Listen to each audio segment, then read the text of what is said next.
Il y a exactement 6 ans, le Congo-Brazzaville plongeait dans une histoire sombre de coup d'État constitutionnel en octobre 2015. Le gouvernement congolais, sous le régime de Denis Sassou Nguesso, décidait de réprimander dans le sang les manifestations contre le changement de la Constitution du 20 janvier 2002. Des manifestations pourtant autorisées et garanties par la loi. Il y eut plusieurs victimes. Ces événements ont été immortalisés dans un film documentaire intitulé Keep Quiet or Die, Se taire ou mourir, réalisé par un jeune Congolais, cinéaste et réalisateur, Onel Makaya. Il est notre invité aujourd'hui, l'invité de l'émission Droit de savoir. Moi, c'est Christian Perrin. Mesdames, Mesdemoiselles et Messieurs, merci d'avoir choisi TLR TV. Bonjour, Monsieur Onel Makaya. Bonjour. En tout cas, très heureux de vous recevoir sur notre plateau. Le plaisir est partagé. Merci beaucoup. Alors, dans un premier temps, est-ce que tu peux nous rappeler, nous parler un peu de tes activités d'abord, en tant que réalisateur, en tant que cinéaste? Donc, je suis réalisateur pour Cinéma pour la paix et la démocratie, une société de production audiovisuelle basée au Sénégal. Et une société qui produit exclusivement des films documentaires et des films sur les questions de démocratie et des droits humains. Essentiellement, la démocratie et les droits humains. Essentiellement, la démocratie et les droits humains. Et donc, à côté de... Je suis directeur exécutif. J'assume aussi les responsabilités du producteur délégué et réalisateur. Et actuellement, je travaille ici comme chercheur invité au Centre d'études mondiales de l'Université de Pittsburgh, aux États-Unis. C'est une indiscrétion de savoir sur quel projet êtes-vous maintenant, en dehors de ce que nous allons tout à l'heure échanger? Bon, je travaille sur le dernier voyage, le rendez-vous manqué entre Donald Trump et Sassou Nguesso. Donc, en partant de cette histoire-là, mon travail de chercheur interroge un peu les mécanismes de blanchiment d'argent utilisés par la famille les Nguesso aux États-Unis. Merci. En attendant que ce nouveau film documentaire ne soit prêt. Aujourd'hui, nous allons parler donc de ton documentaire, le film documentaire que tu as réalisé sur les événements qui ont eu lieu au Congo-Brazzaville en octobre 2015. Il s'agit bien entendu des massacres qui ont été perpétrés sur les civils congolais. Il y a bien sûr 6 ans de cela. Mais dans un premier temps, je vais proposer à nos téléspectateurs un extrait de ton documentaire, bien entendu, question de les mettre au parfum de ce que nous allons nous dire tout à l'heure. Suivez. J'ai décidé de donner la parole directement au peuple afin qu'il se prononce sur le projet de loi énonçant les principes fondamentaux de la République. Je dirais tout simplement que l'heure est grave, la démocratie est menacée, le Congo est en grand danger. Tel que c'était parti, l'accès dans les médias publics n'était pas possible pour le courant opposé. Le pouvoir en place a verrouillé l'accès dans tous les autres médias, même les médias privés. Et très vite, je me suis dit, bon, il y a une alternative, on utilise Internet. Et le 17 octobre, à la place de la République, à Lumumba, le rond-point de Lumumba, le meeting était prévu à 14h, mais déjà à 10h, il y avait du monde. C'était noir du monde.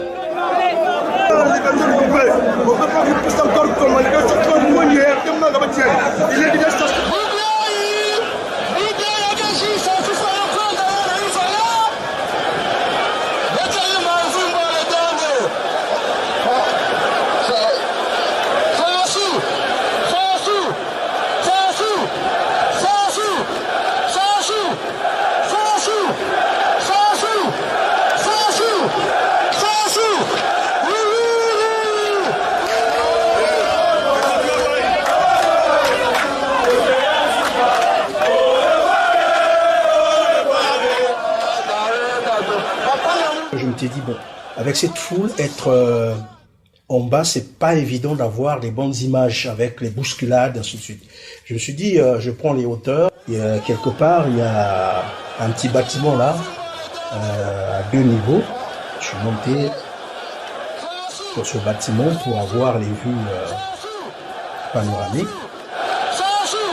Et c'est là, finalement, quelques temps seulement après que j'arrive dessus, commencent à crépiter les arbres.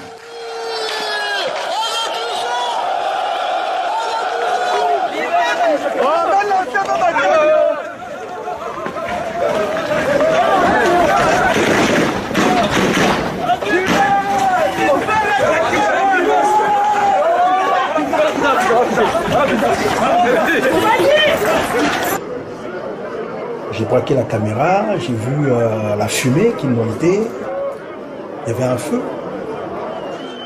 J'appelle un ami, puisque j'avais les collaborateurs qui travaillaient avec moi, qui étaient dans cette zone. C'est là qu'il me dit non, il y a un groupe de policiers qui est arrivé, mais qui a tiré sur la foule.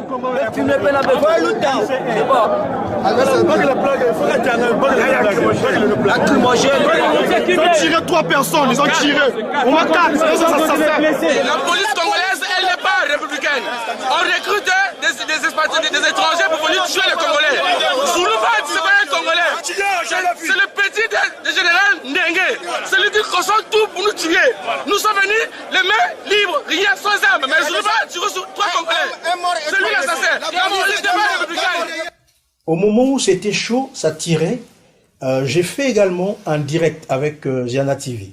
J'ai encore appelé Cyr pour lui dire, mais écoute, ici, l'atmosphère est vraiment tendue. Ça a dégénéré. Ça nécessite un direct parce qu'on ne sait jamais comment ça va se terminer. Même moi qui te parle, le téléphone, je ne sais pas si je vais m'en sortir, si je vais quitter les lieux après. Il dit, c'est quoi? Il dit, ça tire déjà sur la foule. Avec tout ça, ça se libérer le pays.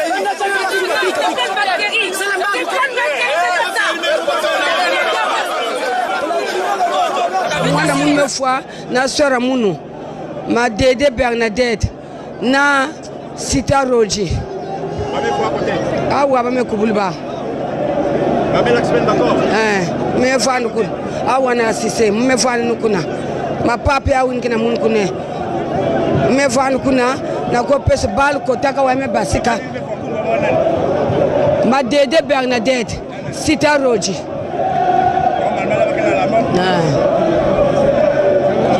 Nous ne pouvons qu'être très tristes. La force publique est faite pour sécuriser la population.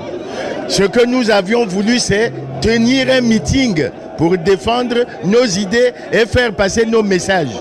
Et nous sommes malheureusement surpris que la force publique qui aurait dû sécuriser le meeting soit allée jusqu'à faire des victimes et on enregistre déjà 2 ou 3 morts. C'est très dommage. Mais ça nous permet de dire que nous sommes déterminés et engagés. Ce sang-là n'a pas coulé pour rien. Tellement que c'était chaud. Et puis, on a vu des bayous militaires, des gros bayous bien remplis, des soldats armés.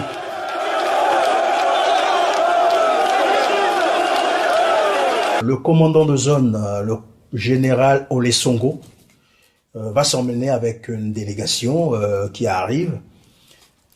En réalité, il était venu pour annuler le meeting, pour demander carrément l'annulation du meeting, demander aux leaders de l'opposition d'arrêter avec ce meeting. Et je l'ai entendu dire, puisque j'étais là, hein, pendant qu'il parlait à Okombi, particulièrement, il dit à Okombi, j'ai mon sélecteur ouvert, je suis venu pour tuer. Donc si vous ne partez pas d'ici, vous verrez, je crois que c'est Okombi qui a dû lui dire, mais écoute, si c'est ça la mission, alors vas-y, tu es venu pour tuer, tu as un sélecteur ouvert, vas-y, tire.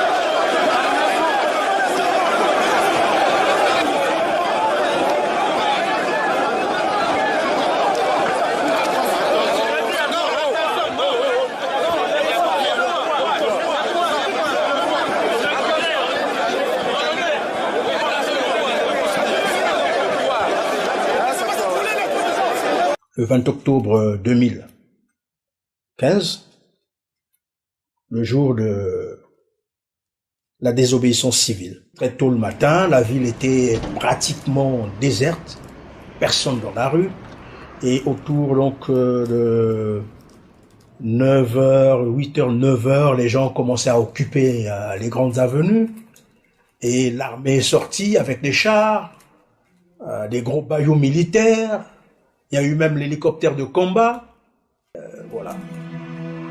Et malheureusement. Donc.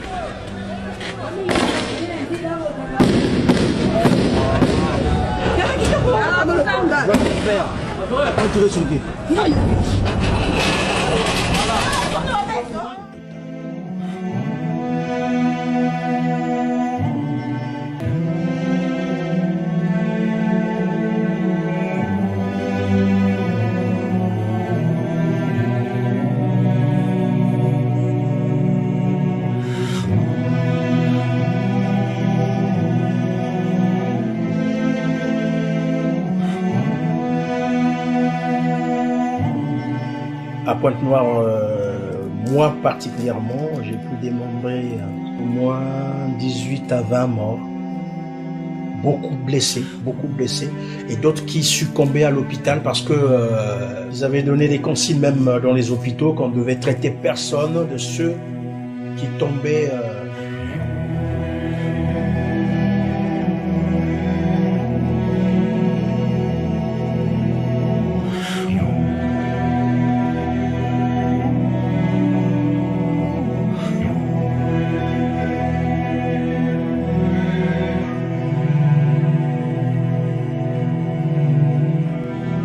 Reparti quelques jours après, rencontrer ces familles-là qui avaient perdu leurs enfants et qui ont témoigné, qui ont expliqué pendant que se déroulait bien entendu le deuil.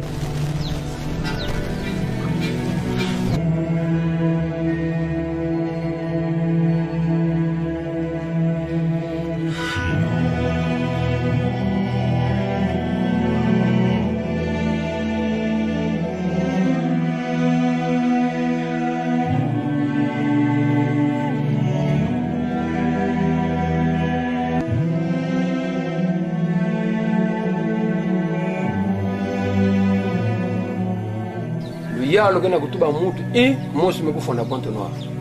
Mais les gens n'habitent qui si kabete que le quoi comme toi bête ça ta la quoi. On est peine à ma foi. Ba metu abet même manima quoi opé que na ma foi. Tala ka na carte moi je dis ba ma foi peut-être tatuia. Et ba que je n'habite mutu et moi je me confonds à Pointe-Noire. Ba ba kana vuna parce que bazaba que mambi na si a kwenda na CPI ya gavana mamba na ngolo ça mon aba.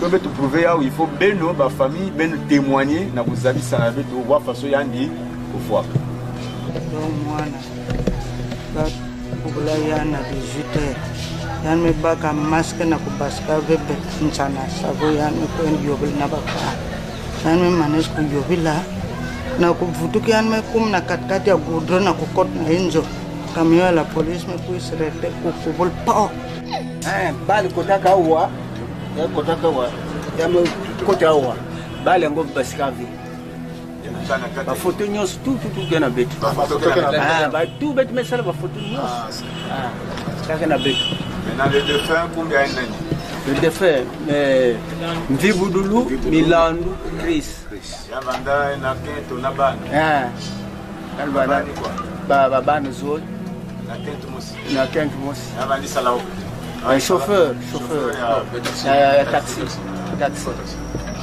nana bampulini bazakisange bakufayani tatu na katia wa ubie na ya ini nzo yani bafayani na manima ho yani kwenda kudia après ya zola kota après ba beji vanda kuiza il fallait que bakubliane. Alors, Monsieur Onel Makaya, vous venez de suivre avec moi, avec d'ailleurs ainsi que nos téléspectateurs, cet extrait du film documentaire intitulé « Se taire ou mourir ». C'est un documentaire que vous avez réalisé, mais est-ce que, puisque là c'était juste un extrait, le temps que nos téléspectateurs aillent le découvrir sur le site internet, est-ce que vous pouvez nous faire un petit résumé de ce film Et pourquoi l'avoir intitulé Se taire ou mourir? J'ai fait le film parce que j'ai moi-même grandi au Congo, dans un environnement dans lequel les crimes politiques ne sont pas évoqués. En grandissant, j'avais beaucoup de questions. Je me posais des questions, par exemple, sur l'assassinat du président Marien Ngouabi, sur la fin du régime du président Youlou, autant de faits politiques pour lesquels mon père ou d'autres aînés n'avaient pas de réponse pour moi. Et donc, je me suis rendu compte qu'il y avait une omerta sur plusieurs situations politiques du Congo. Et pourtant, le Congo a une histoire politique très violente. Donc, en tant que documentariste, je me suis intéressé à ça. Je me suis dit, il faut impérativement que je me concentre sur, que je me donne les moyens de ma manière, à mon sens, rompre avec ce silence-là. Parce que pour le PCT, je parle du PCT parce que chaque fois que ces crimes-là ont été perpétrés, c'était c'est M. Sassou qui est au pouvoir pour une grosse partie, ces crimes-là. Il y a une volonté d'imposer le silence aux victimes et d'imposer comme une mort double, c'est-à-dire on assassine les gens, il ne faut pas qu'on parle de ce qu'ils ont été avant et après leur décès, on ne doit pas évoquer leur nom. Et donc, pour moi, faire ce film, c'est déjà rompre avec ce silence qui est imposé par M. Sassou. Donc, j'ai fait le film pour m'opposer. Pour moi, faire ce film, c'est d'abord un acte politique.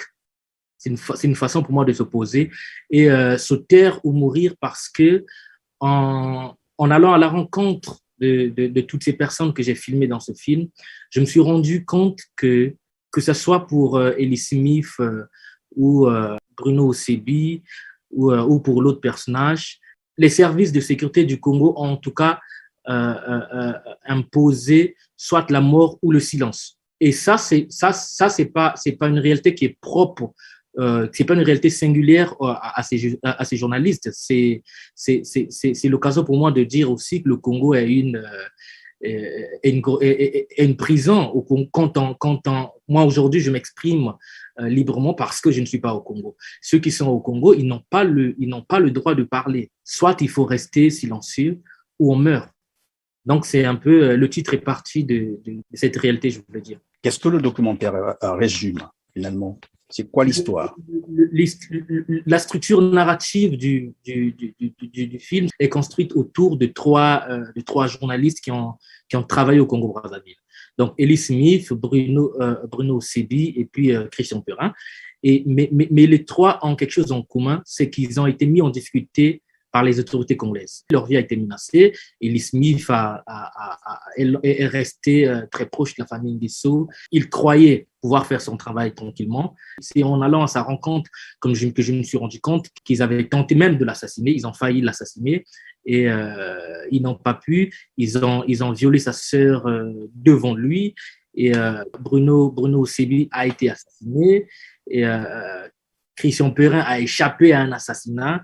Et donc, en partant de leur expérience, j'ai surtout voulu montrer comment le gouvernement congolais les autorités congolaises se permettent en tout cas de choisir qui doit parler au Congo et qui ne doit pas parler. Mais pourquoi vous vous êtes intéressé essentiellement aux journalistes, aux activistes de droits de l'homme et aux politiques, alors qu'il y a aussi le Congolais lambda qui est à côté, qui pouvait parler? Déjà, je dois préciser qu'en tant que documentariste, je ne filme que les gens qui ont un rapport avec moi. Moi-même, j'ai été victime de ce... Pour faire un film documentaire n'est pas un reportage. Pour filmer un sujet, pour en faire un film, il faut qu'il y ait un lien très fort.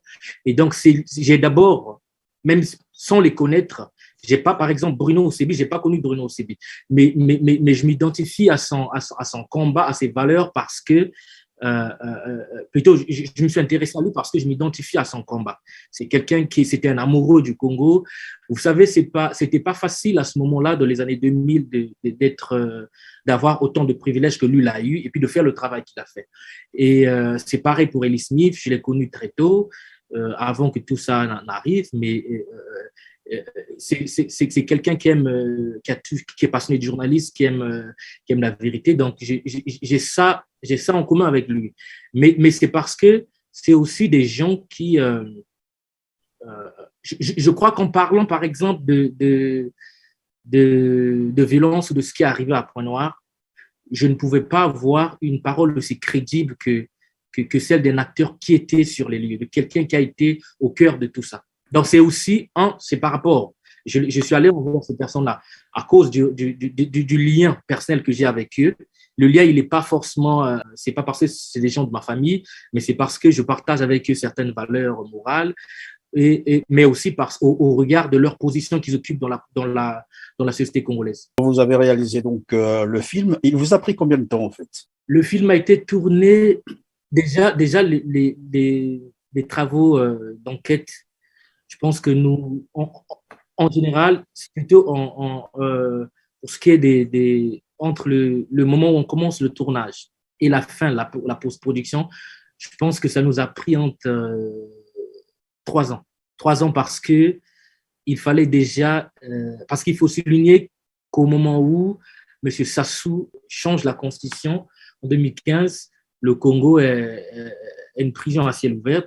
Donc, on ne peut pas aller, par exemple, au domicile de Clément Mirassia pour organiser une interview avec lui, évoquer ces choses-là parce qu'on crée qu'on soit arrêté. Christian Perrin, que je veux aller filmer et en cavale, je ne peux pas facilement rentrer en contact avec lui. Il fallait passer par des intermédiaires pour rassurer ces personnes-là. Il fallait aussi trouver les moyens financiers parce qu'un film documentaire a ses exigences aussi. Ça a pris plus de temps aussi parce que je pense que M. Sassou, ou en tout cas les autorités congolaises, ont beaucoup travaillé sur l'image extérieure du Congo, l'image qu'il renvoie à l'extérieur. Et pendant longtemps, le Congo était considéré comme une petite dictature bien dirigée, permettez-moi l'expression, je ne sais pas si ça a un sens, mais en tout cas, la communauté internationale ne s'intéressait pas au Congo. Donc, si bien qu'il est très, très, très, très difficile de trouver des organisations qui s'intéressent, plutôt qui financent des projets en République du Congo. Il a été très difficile de trouver des financements pour aller faire un film documentaire de ce sens-là à Brazzaville. Par contre, puisque après j'ai travaillé sur la RDC, il était super facile de trouver des financements pour un film documentaire réalisé en RDC qu'à Brazzaville parce que les bailleurs de fonds s'intéressent, mais pas vraiment au Congo-Brazzaville. On a rencontré d'autres difficultés qui relevaient surtout plutôt en rapport avec les questions sécuritaires parce qu'on ne pouvait pas organiser les tournages librement à Brazzaville. Et parce que d'autres personnes étaient en fuite, il fallait les suivre dans plusieurs pays où ils étaient allés trouver la sécurité. Et quelle est donc la philosophie de ce film documentaire? Son intérêt, c'est quoi exactement? En faisant ce film, moi, j'ai voulu montrer cette violence-là qui a été mise, ce système de violence qui a été mis en place par les autorités congolaises. Mais aussi donner la parole aux gens qui ont été victimes de cette violence-là. Donc, pour moi, c'est une façon de dénoncer ce qui se fait à Brazzaville parce que, malheureusement, quand on regarde ce qui s'est fait dans le passé, j'ai moi-même grandi avec des interrogations. J'ai longtemps demandé à mon père comment est décédé, dans quelles conditions est décédé les conseils de décès du président Martin Ngouabi, par exemple. On n'en sait pas. Et il y a eu d'autres faits politiques qui n'ont pas été documentés. Et l'intérêt pour moi, c'était aussi faire un travail de mémoire qui permet vraiment aux Congolais de savoir en 2040, en 2050, qu'en 2015, Sassou n'a pas été appelé par le peuple congolais pour changer la constitution. Parce qu'à Pointe-Noire, il y a eu des jeunes qui se sont levés pour qu'il n'y ait pas changement de constitution. Qu'à Brazzaville, qu'il y a eu des jeunes qui sont levés pour qu'il n'y ait pas changement de constitution. Et pour qu'en 2050, 2060, chaque fois, comme il le fait d'ailleurs maintenant pour la conférence nationale, vous savez, des années après, aujourd'hui, les partisans de M. Sassou et M. Sassou lui-même disent partout qu'il avait toujours été d'accord avec le multipartisme, que la conférence nationale relevait de sa bonne foi. Mais non, les choses ne se sont pas passées ainsi. Malheureusement, beaucoup des Congolais ne savent pas que des gens sont morts pour qu'il y ait une conférence nationale au Congo, qu'il y a eu des gens qui sont allés en prison, qu'il y a eu des gens qui ont pris des risques pour qu'on passe au multipartisme. Donc, mon travail s'inscrit aussi dans la sauvegarde de la mémoire. L'intérêt, c'est aussi donner aux générations futures des éléments qui leur permettront plutôt d'interroger leur avenir et puis d'en savoir un peu ce qui s'est passé avant eux. Probablement, pour ceux qui vont suivre le film documentaire, Se taire ou mourir, après vont se poser des questions. Est-ce que ce qui est relaté est tout à fait vrai? Qu'est-ce qui garantit l'authenticité des événements que vous présentez dans ce documentaire? Je ne sais pas en termes de… Vous savez, ce film-là dure près de 50 minutes. Comme j'ai dit, la structure narrative est structurée autour de 3 personnages. Et pour ce qui est de Bruno Osebi, par exemple, on a longtemps fait croire aux Congolais que c'était une panne d'électricité qui avait conduit à l'incendie de sa maison. De façon, on a un témoignage de Joe Bina qui affirme que cette maison a été brûlée, que l'incendie n'était pas dû à une panne d'électricité. Donc, un incendie criminel. Voilà, c'était un incendie criminel. Et Joe Bina habite à Brazzaville. Et c'est quelqu'un que tout le monde connaît. Quand il affirme ça devant une caméra, il a des preuves. Et pour l'avoir filmé, je sais que cette version a été soutenue par un officier de la police congolaise. Donc ça, c'est pour ce qui est de Bruno Osebi. Quand la sœur d'Ellie Smith parle de son viol, je pense que dans ce film même, pour ce qui est du viol de la sœur, il y a des éléments qui n'ont pas été développés parce que c'est des éléments qui relèvent à son intimité personnelle et parce que c'est une femme qui a subi une situation difficile très tôt. Et aujourd'hui, elle est mariée. Heureusement d'ailleurs que ces éléments n'ont pas été exploités. Sinon, je ne vois pas quel autre élément il faut apporter pour démontrer qu'elle a été violée. Ça, c'est pour sa sœur. Sinon, pour ce qui s'est passé chez Odumsi d'Ellie Smith, tout le monde sait que c'est Jean-François Ndengue, la police congolaise, qui a organisé le braquage au domicile de M. Ellie Smith. Et tout le monde sait que ça a été fait pour étouffer le débat sur le changement de la Constitution. Et tous ceux qui connaissent Ellie Smith savent qu'il avait été menacé bien avant la situation à son domicile. Maintenant, pour ce qui est des exécutions à Pointe-Noire, nous avons été en contact avec les familles. Il y a un travail qui se fait avec les familles. Nous avons des preuves, des réquisitions à médecins, des documents certifiés par le procureur de Pointe-Noire. Mais en parlant d'authentification, nous avons une série de preuves, des certificats de décès avec mention d'implication des autorités congolaises, je veux dire de l'armée. Et c'est aussi l'occasion pour moi de dire que l'État congolais s'est engagé à faire la lumière sur cette situation. Et si jamais les autorités ne respectent pas leurs engagements, des réflexions ont été menées. Il y a un travail qui se fait pour qu'une plainte soit déposée soit en France ou aux États-Unis.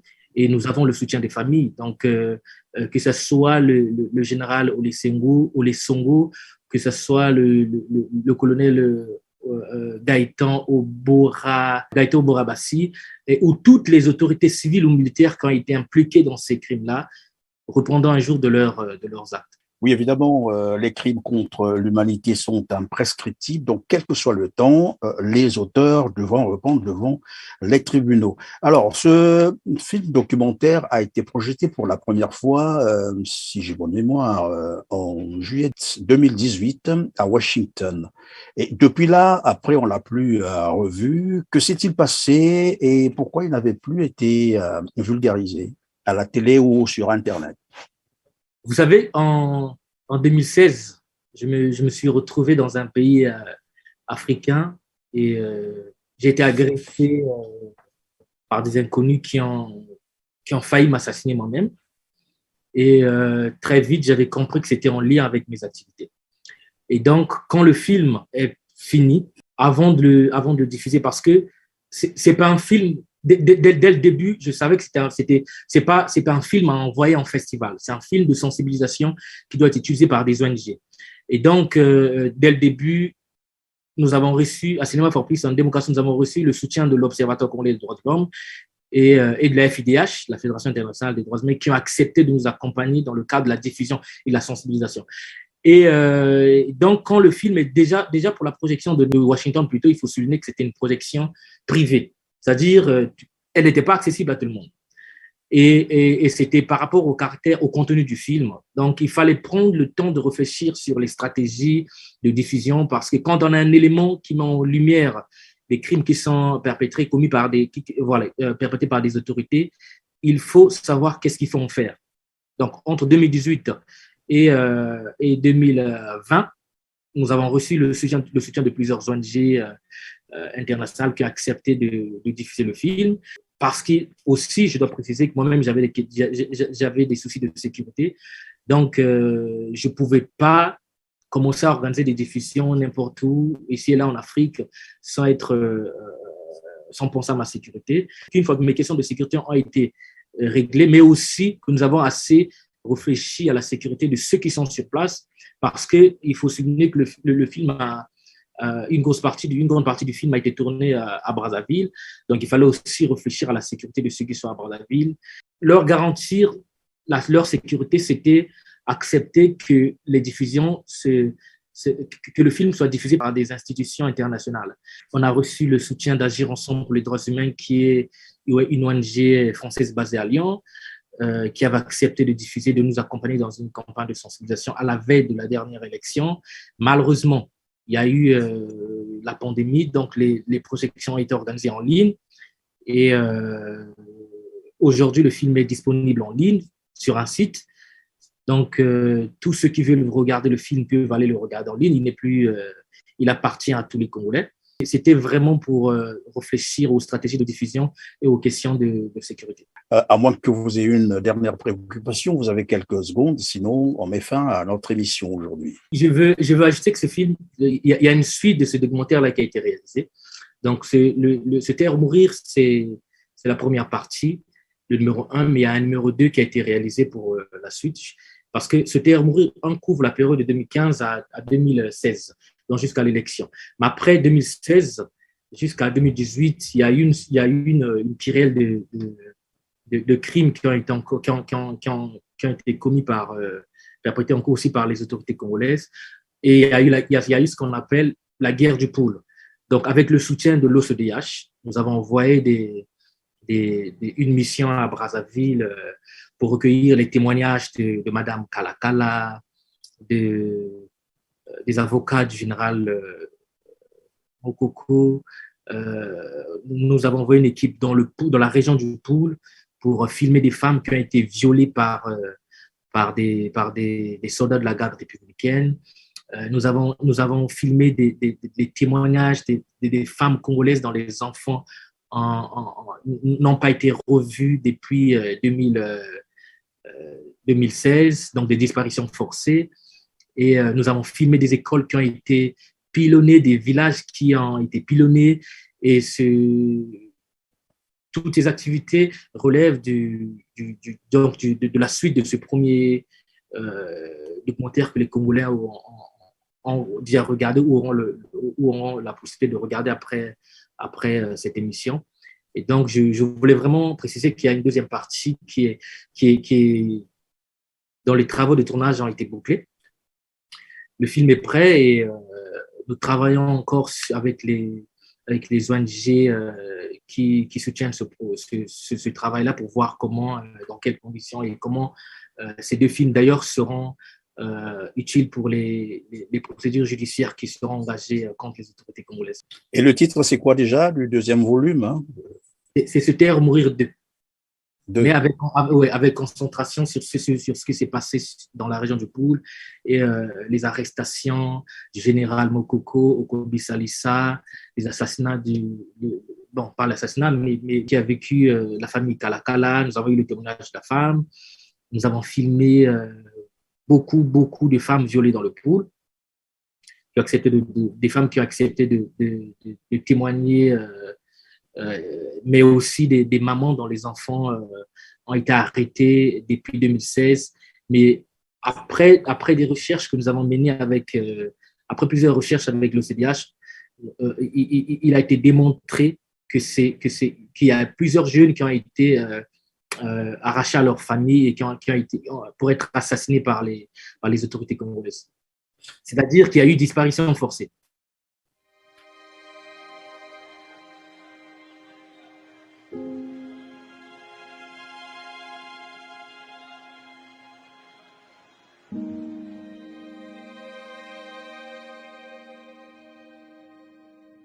La première crise violente que nous avons eue dans le pays a été déjà le résultat des élections en 1959. Il y a eu des troubles liés justement au processus de création de la République du Congo et de l'indépendance. Il y avait Jacques Opango, l'abbé Fulbert Hulot qui étaient les principaux acteurs et il y avait des débats et une lutte âpre pour accéder au pouvoir. Et lorsqu'une majorité a basculé, en ce moment-là, il y a eu déjà les premières violences politiques.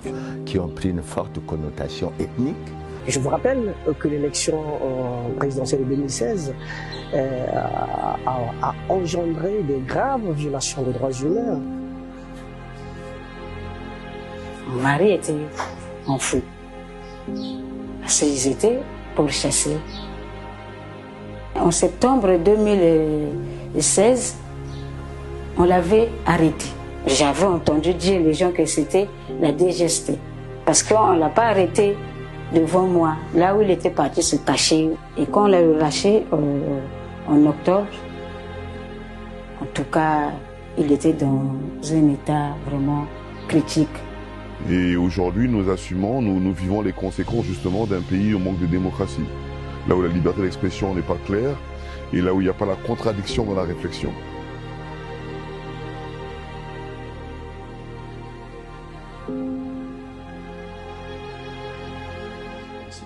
Ce documentaire. Et vous disiez d'ailleurs qu'il est fini, il est fin prêt. Donc, il ne reste que la diffusion. Est-ce qu'il y a des conditions? Qu'est-ce qui bloque et sous quelles conditions ce documentaire ou la deuxième partie du documentaire, il faut appeler ça comme ça, sera diffusé? Oui, le film est fini depuis 2020. Et nous sommes en attente du retour. Nous sommes en attente, en tout cas, du retour de l'OCDH pour engager la phase de diffusion. Et l'OCDH, c'est le propriétaire du film, c'est cela? Les droits de diffusion sont partagés par l'OCDH et d'autres organisations internationales. Mais pour ce qui est de Brazzaville, je pense qu'il faut exclusivement que l'OCDH donne son accord pour que le film soit vu par les Congolais. Mais il faut prioritairement l'implication de l'OCDH parce que c'est l'organisation congolaise qui est, je veux dire brazzavilloise, qui est impliquée sur ce projet. Et s'il faut mener une campagne de diffusion au niveau international ou à Brazzaville, il faut impérativement que tout part de Brazzaville aussi, donc de l'OCDH.